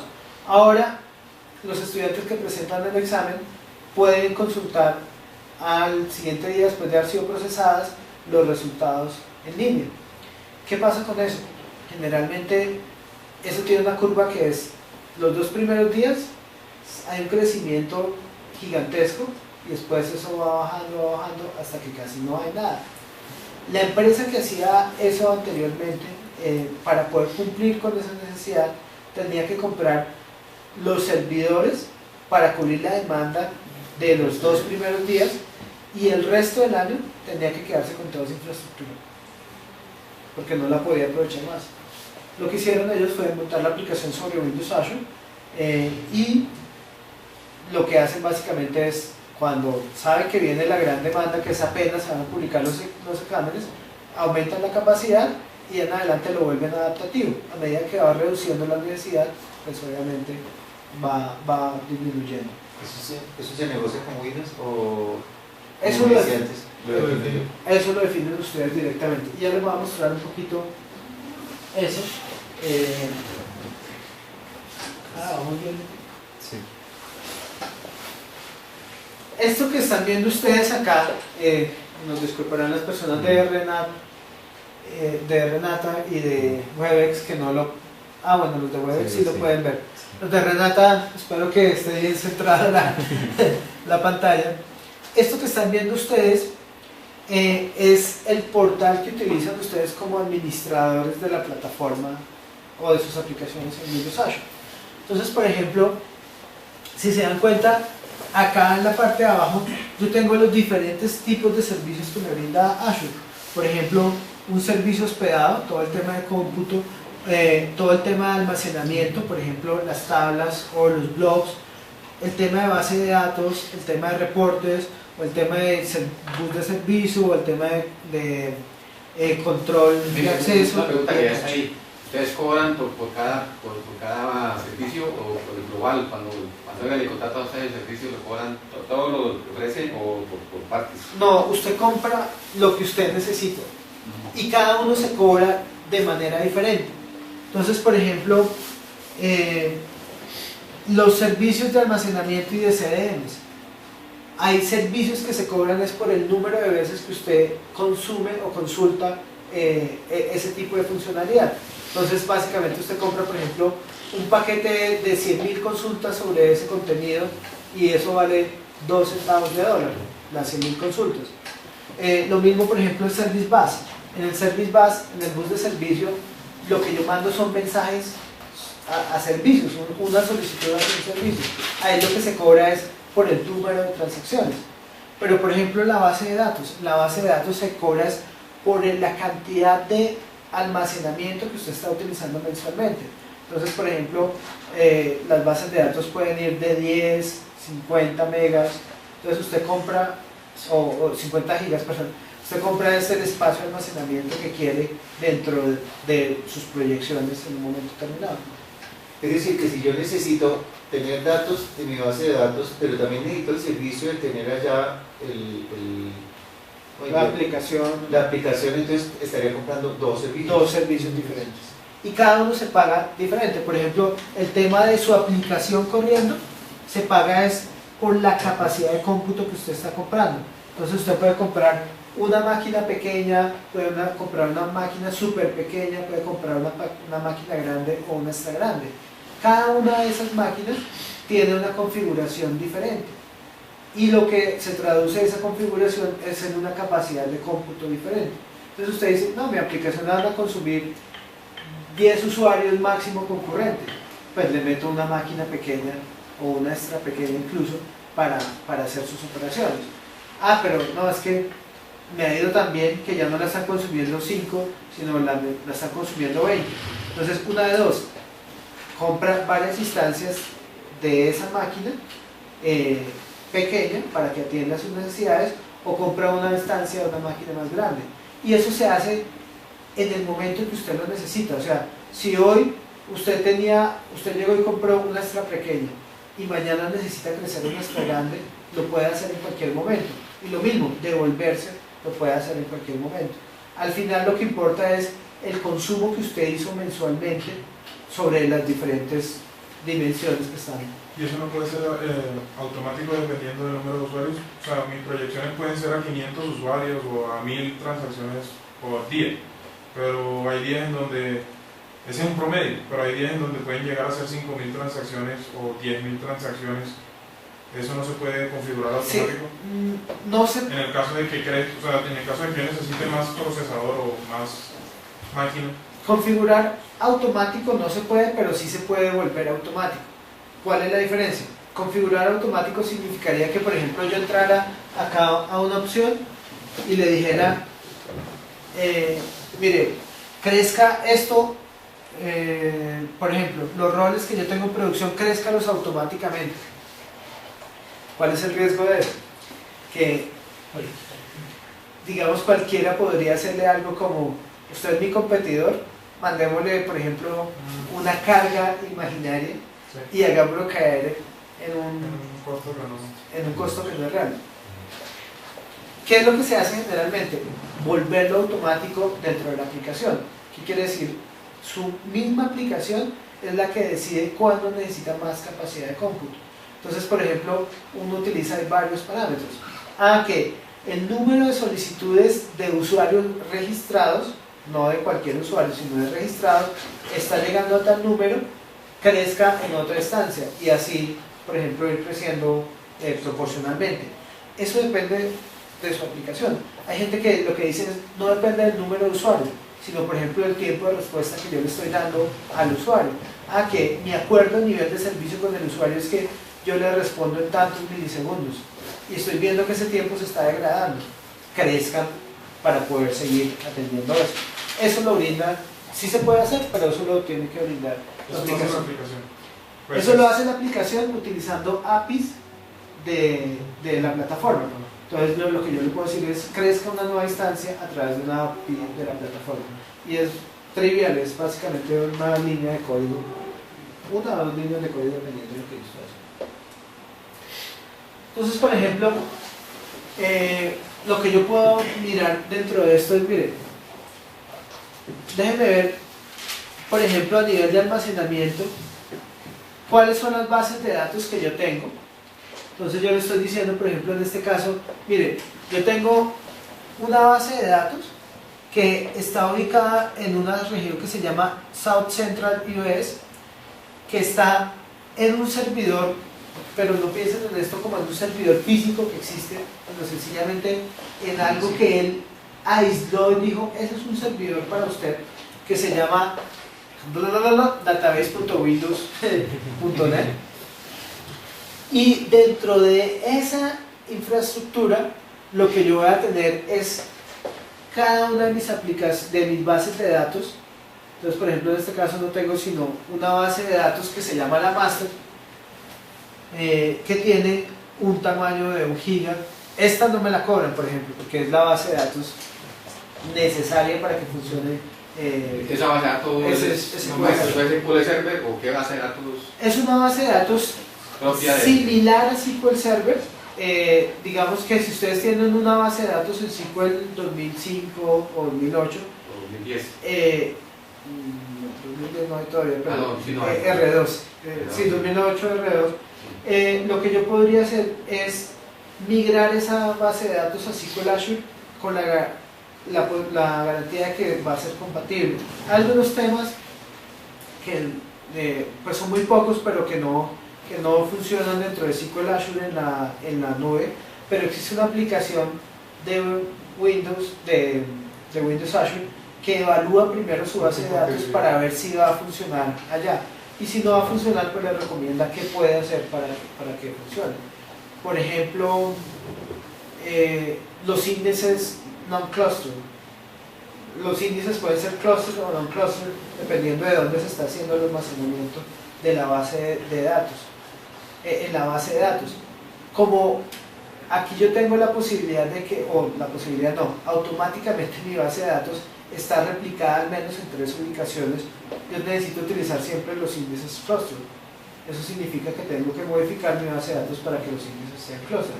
Pero ¿qué es lo que pasa? Uno hacía antes el tema de cluster o no cluster pensando en el costo interno para mi organización de tenerlo con uno u otro modelo. Acá a mí no me importa. ¿Por qué? Porque la complejidad del almacenamiento, y eso ya no es problema mío, es de Microsoft. Ellos son los que le tienen que resolver a uno qué tan rápido se resuelven las consultas y mantener esa actividad. Ahora, en el tema de los servicios, por ejemplo, y esto es algo también bien interesante, uno tiene diferentes tipos de servicios, pero los servicios se pueden catalogar entre servicios en producción y servicios en preproducción. ¿Qué significa eso? Por ejemplo, yo puedo tener acá un servicio hospedado que yo lo llamo Demos Azure, y ese servicio hospedado lo puedo tener en una instancia, que represente mi ambiente de pruebas dentro de la nube o mi ambiente de producción en la nube, y otra instancia que represente el ambiente de producción dentro de la nube. ¿Para qué? Sencillamente para formalizar los modelos de promoción de mi software dentro del proceso de desarrollo. Entonces, por ejemplo, yo tengo mi desarrollo local. Si yo quiero desarrollar una aplicación para Windows Azure, yo lo puedo hacer localmente sin necesidad de tener nada de Windows Azure. O sea, yo puedo probar mis aplicaciones para ver si funcionan dentro de Windows Azure dentro de mi máquina. Entonces, por ejemplo, yo tengo acá, esto es Visual Studio, que es la herramienta de desarrollo para las aplicaciones de .NET. Tengo una aplicación que tiene básicamente un web role. Dentro de ese web role lo que tengo es sencillamente una serie de páginas, en este caso solamente una página, y tengo un worker role que básicamente en este caso es algo que está haciendo lógica interna dentro de mi aplicación. Para poder probar esto y para ver si funciona y cómo está trabajando internamente, yo no necesito obligatoriamente una cuenta de Windows Azure. Yo puedo hacer todo el desarrollo local, y lo que brinda Microsoft es una serie de emuladores que simulan el comportamiento de un web role o de un worker role dentro de mi máquina local. No miré dónde está configurado.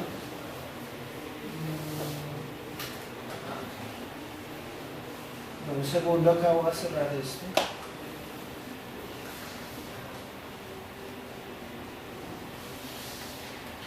Esos emuladores lo que hacen en un momento determinado es simular toda esta infraestructura que yo tengo en la nube, pero dentro de mi máquina local. Obviamente no todo el tema de escalabilidad y ese tipo de cosas, sino cómo voy a interactuar entre mi aplicación y la plataforma, de tal forma que pueda ejecutarla localmente y ver cómo funcionaría en la nube esa aplicación. Esto que les estoy mostrando no es una aplicación que nosotros hayamos hecho, esto es una aplicación que está dentro de algo que se llama el SDK de Windows Azure. El SDK es gratuito, o sea, ustedes pueden entrar a www.windowsazure.com y descargarlo gratuitamente. Ahí están los laboratorios, los ejercicios, todo lo que necesitan para este tema.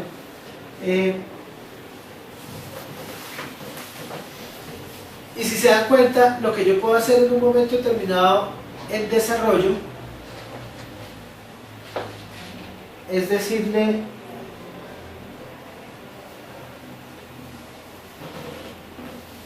a mi aplicación, oiga, utilice por ejemplo la configuración dentro de Windows Azure allá en Cloud Computing, o utilícelo localmente para simular qué es lo que está pasando entre esas aplicaciones. Por ejemplo, si se dan cuenta, acá en esta parte de arriba hay algo que dice Instance Count, si lo alcanzan a ver. Esto es por configuración. Al hacer la instalación inicial de mi aplicación, cuántas instancias le estoy diciendo que va a utilizar esa aplicación. Pero bien sea por el portal o programáticamente, eso lo puedo cambiar y modificarlo. Esto está para correr.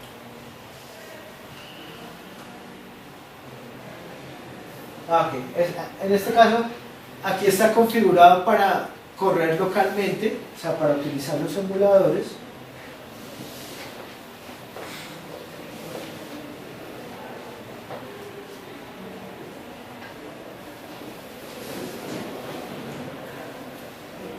Y si ustedes se dan cuenta, acá en la parte inferior derecha salió un iconito pues que representa a la gente que yo tengo de esa infraestructura, y me dice, miren, yo ya tengo una serie de elementos disponibles. Por ejemplo, acá el emulador de cómputo, y si yo me voy a ese emulador,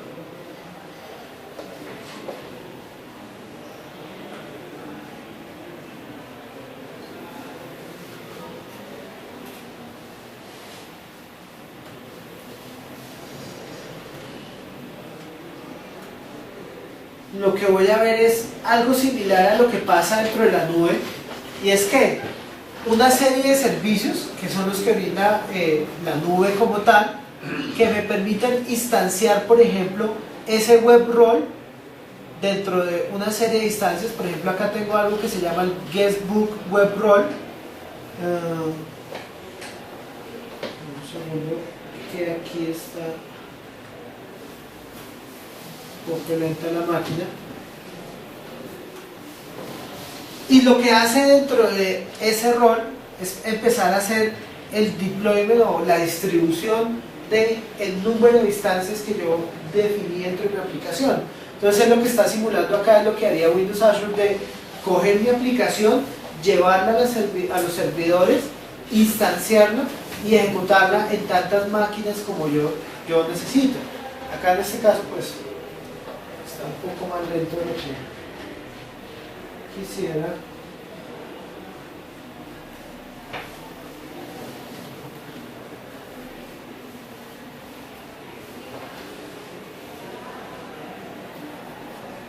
Está ya levantando la aplicación, pero para que yo pueda ver esta aplicación en realidad, en la parte de atrás, en mi máquina,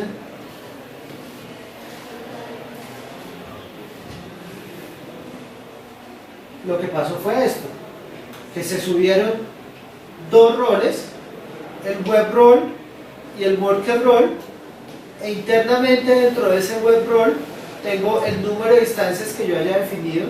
En este caso yo definí dos, entonces tengo dos instancias haciendo la lógica interna de lo que yo definí. Esa lógica en este momento está llevando la máquina. es tener una aplicación web. Esto es la aplicación que yo hice dentro del código, pero en dónde se está ejecutando eso es dentro del emulador de Windows Azure. ¿Simulando qué? Que yo tengo esta aplicación dentro de un servidor de Windows Azure con el número de roles que yo haya definido.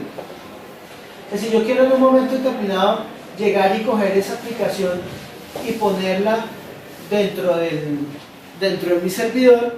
Lo que puedo hacer es algo tan sencillo como irme al portal de administración y decirle, mire, a mí me interesa hacer un deployment sobre esa infraestructura, y le pongo, por ejemplo,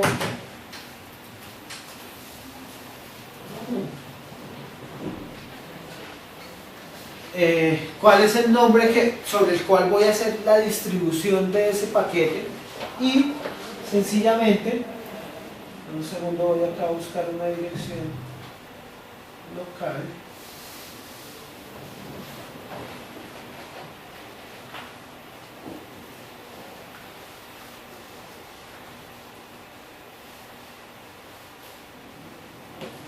Sencillamente decirle, mire, todo lo que yo creé en esta aplicación me lo quiero llevar para la nube. ¿Cómo me lo llevo? Con un paquete que arma Visual Studio, básicamente piensen como un archivo comprimido. Un script que cree todas las bases de datos y todos los ACPs. Depende de lo que esté distribuyendo. En este caso, como es la aplicación como tal, lo que se va a llevar es... Pero las configuraciones para Windows que tengan en ese momento local también van a salir allá en el Windows Azure. La configuración de los elementos que se pueden configurar en los servicios, todo eso está... Sí, eso está dentro de los archivos de configuración. Si se dan cuenta, por ejemplo, yo acá tengo configurado, ok, acá no lo tengo configurado, pero yo, digamos, por ejemplo, si yo estoy utilizando una cuenta de almacenamiento, una tabla, un blog dentro de Windows Azure, yo puedo en mis archivos de configuración poner ese paquete y esa configuración para que cuando suba la aplicación pues se lleve esos elementos a Windows Azure. ¿Eso es similar a publicar un EAR o un WAR o algo así? Es muy similar el concepto. Yo armo un paquete de un YAR o lo que sea y me lo llevo hasta el servidor de componentes. En el caso de lo que ustedes hacen, o si alguien ha trabajado en .NET, es como si yo me llevara un MSI, pero solamente que el MSI no instala directamente el software, sino le dice a la plataforma qué es lo que lleva internamente y la plataforma se encarga de hacer esa instalación. Entonces,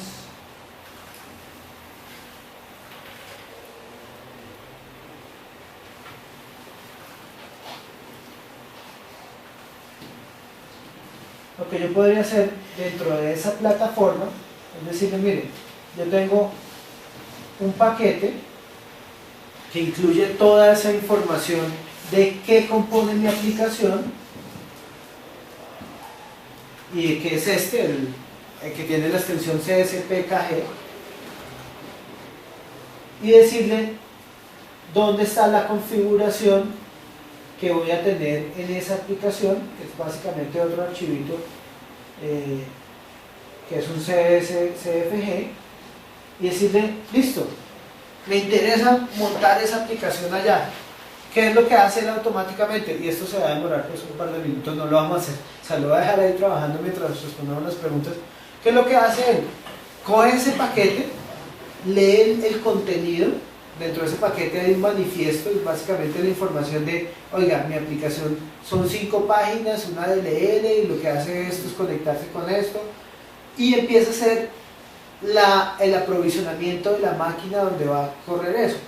Entonces, como esto es bajo demanda, lo que él está haciendo en este momento, en tiempo real, es crear una máquina nueva con ese rol web, y a esa máquina nueva montarle toda mi aplicación de acuerdo a la configuración que yo tengo. Entonces, por ejemplo, ahí ya está haciendo el aprovisionamiento. Pero digamos que el directorio allá en el Windows Azure exactamente como está local. Como usted lo haya definido dentro de su proceso de desarrollo. Y dependiendo del número de máquinas o instancias que yo haya definido, en este caso dije que eran 2 instancias, él me va a crear, como tengo 2 roles, el web role y el worker role, para cada una le definí 2, me va a crear 4 máquinas mías.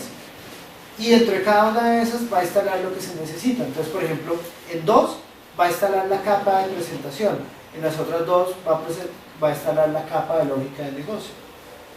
Y automáticamente él dice, ah, listo, esto va en el data center de Chicago, en el container 25, en el blade número 30 y algo, y allá instala la aplicación automáticamente. Ah, que se dañó ese blade. Ah, yo detecté, él automáticamente detecta que eso se dañó y crea otra instancia de mi aplicación para empezar para que siga funcionando. Ahí, por ejemplo, ya lo subió y ahora está creando las máquinas y ahí pues va a continuar todo el proceso. En el caso de que la aplicación que yo estoy subiendo, pues ahí tenga en su desarrollo una conectividad con una base de datos, que tú me dijiste que nosotros la podemos tener en nuestro data center y utilizar Windows Azure solamente para la parte de aplicación web. Sí. El DT, ¿cómo yo le digo a Windows Azure que esa aplicación se tiene que conectar a mi base de datos? O sea, antes de subirla el desarrollo, tengo que hacer el desarrollo con algo específico. No, hay 2 temas. Uno, para su aplicación lo único que necesita es la configuración, al igual que lo tendría con otra base de datos. Sí. Listo, me va a conectar con este servidor, con estas credenciales. Eso es exactamente como si fuera en el web config, o dependiendo del componente iría a esa aplicación. Solamente que hay un truco. Digamos, su servidor se llama Atenea, y Atenea solamente sabe que se llama Atenea dentro de su infraestructura. ¿Qué es lo que se hace ahí? Utilizar el Service Bus, o bueno, en realidad el Virtual Network, para permitir conectar esos 2 elementos. Entonces, este Virtual Network, ¿qué es lo que hace? Crear como una especie de VPN entre el cloud y su infraestructura para que pueda llegar la conexión de la aplicación hasta la base de datos. Si se dan cuenta, acá ya empezó a crear cada uno de los roles, el web role y el worker role, y en cada uno de ellos creó las 2 instancias y empezó a trabajar automáticamente en la instalación de esas instancias. O sea, imagínense cuánto se gastan ustedes instalando una máquina, instalándole todos los prerequisitos, montándole la aplicación como tal. Eso es lo que está haciendo él automáticamente, solo que en lugar de que se demore 4 horas haciendo eso, pues acá lo está haciendo en minutos. Bueno, mientras eso termina,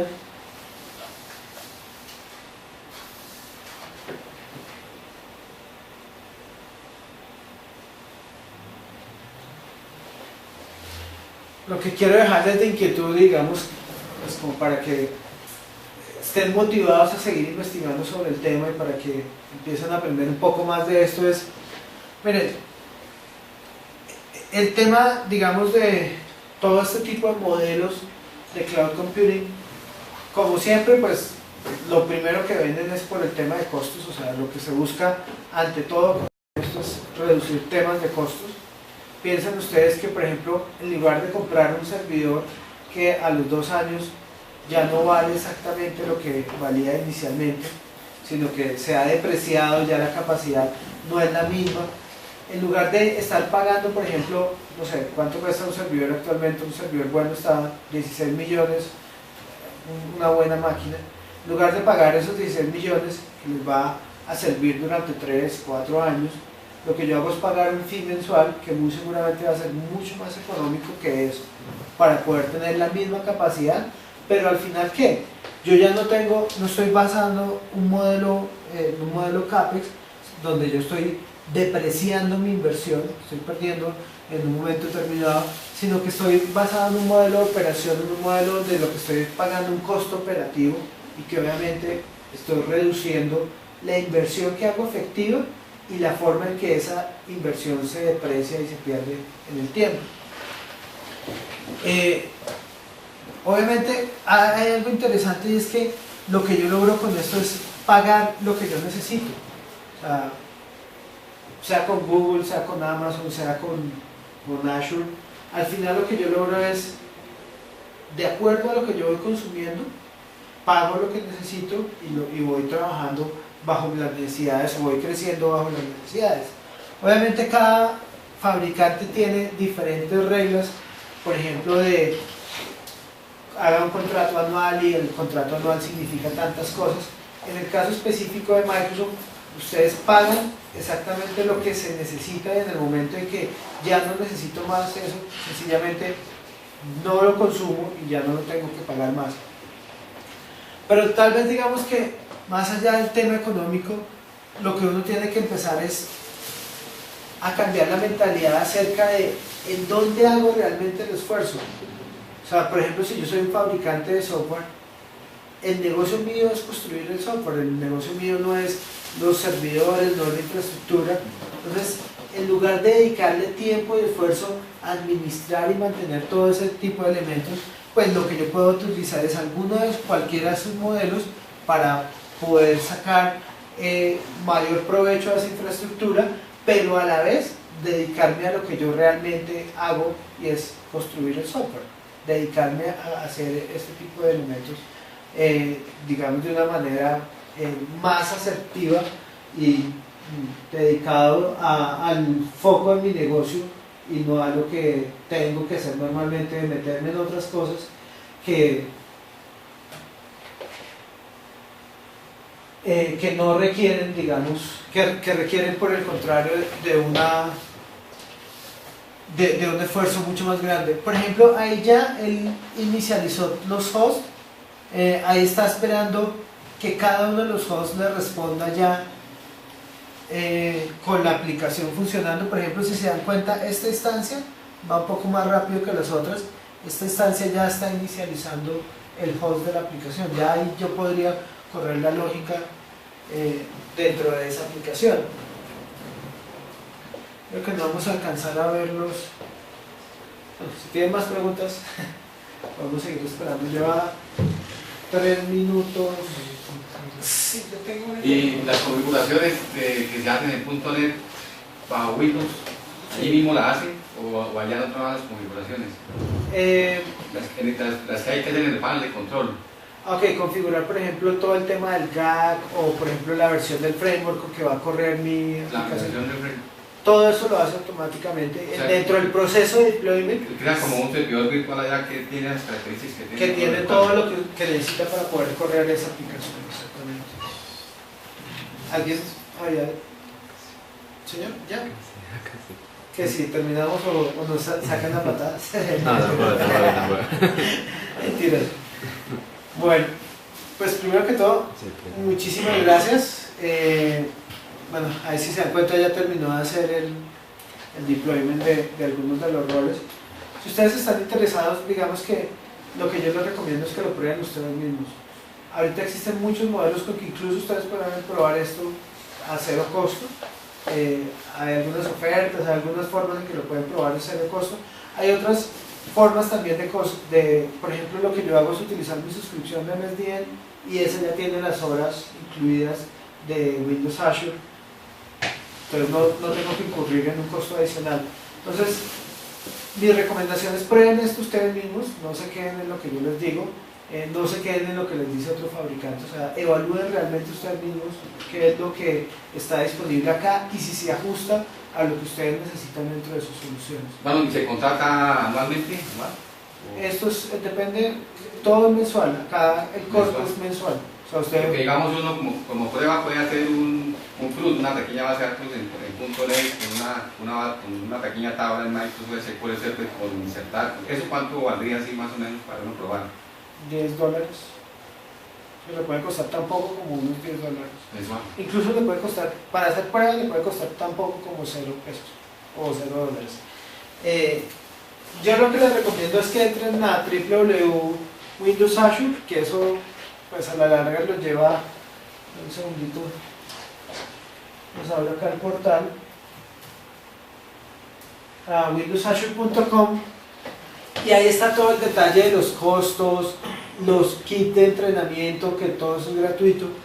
Hay muchos videos, hay documentación para que ustedes puedan aprender sobre lo que está pasando. Y si se dan cuenta, por acá está.